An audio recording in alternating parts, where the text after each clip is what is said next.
एक आटपाट गाव होतं. त्या गावात सावित्री आणि तिचा छोटा मुलगा राहत होते. 2020 मध्ये झालेल्या कोरोनाच्या भीषण लाटेमध्ये सावित्रीच्या पतीचं निधन झालं. मोलमजुरी काबाड कष्ट करून ती आपल्या मुलाचं शिक्षण करीत होती. दिवस एका मागून एक निघून जात होते आणि गल्लीत एकच चर्चा सर्वत्र होती. यंदा प्रयागराज येथे कुंभमेळा आहे. हा कुंभमेळा खूप वर्षानंतर आला आहे.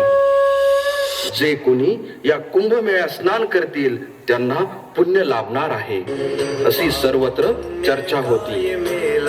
म्हणून चिचुंडे पाटील मधील बऱ्याच महिला आणि पुरुष प्रयागराजला मिळेल त्या साधनानं कुंभमेळ्यास जात होते. ही चर्चा सावित्री आणि तिच्या मैत्रिणी यांच्यात झाली आणि एक दिवस सावित्रीची मैत्रीण तिच्या घरी आली. सावित्रे, अगं सावित्रे, आहे का घरात? अगं मी चालले प्रयागराजला कुंभमेळ्यात, यायची तुला? कुंभमेळ्यात होय? मला तर लय जायची इच्छा होती, पण माझी परिस्थिती, लय पैसे लागत असतील ना त्याला. कशाचं काय? फक्त 5,000 रुपये. अगं रेल्वेने अख्खी चिचुंडी चालली, अख्खी 5,000 होय? अयो, मी आले असते बर का, पण माझ्या सोन्या लय लहान आहे. तो मोठा झाला का, कमायला लागला का, मग मी येईन मरल्या बारीने. आता बाया, तुझा सोन्या कधी मोठा व्हायचा आणि कधी कमायला लागायचा? मी जाते बाई, आम्ही चाललो साऱ्या बचत गटाच्या बाया. तू बस आपलं काम करीत. बर बर, झोपून जा, पण माझा देवाला नमस्कार सांगा.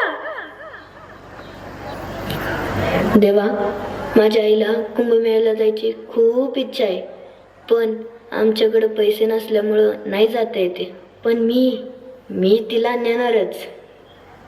मला कितीही काम करावं लागलं तरी चालेल, पण मी माझ्या आईला कुंभमेळ्याला नेणारच.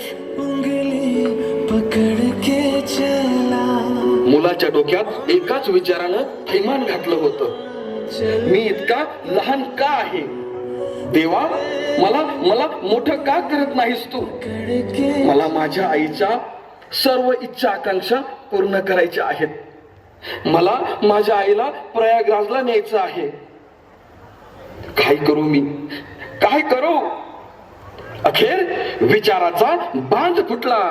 मुलानं ठरवलं की मी शाळेत जाण्याऐवजी बाहेर काम करणार आणि ठरलं तर मग तो भेटेल ते काम करू लागला.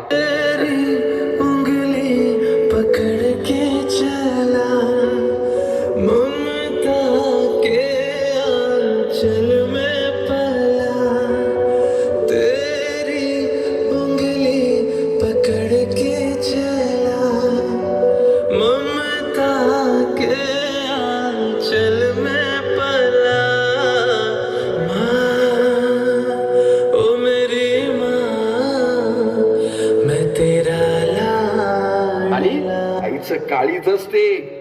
तिला लगेच समजलं आपला मुलगा शाळेत जाण्याऐवजी बाहेर काम करत आहे. तिला मुलाचा राग आला आणि तिनं त्याला मारलं आणि काम करण्याचं कारण विचारलं. तेव्हा त्या लेकरानं सांगितलं की आई, मला तुला प्रयागराजला न्यायचं आहे ग, तुला पुण्य मिळून द्यायचं आहे ग, पुण्य. आईला आपल्या लेकराचं कौतुक वाटलं.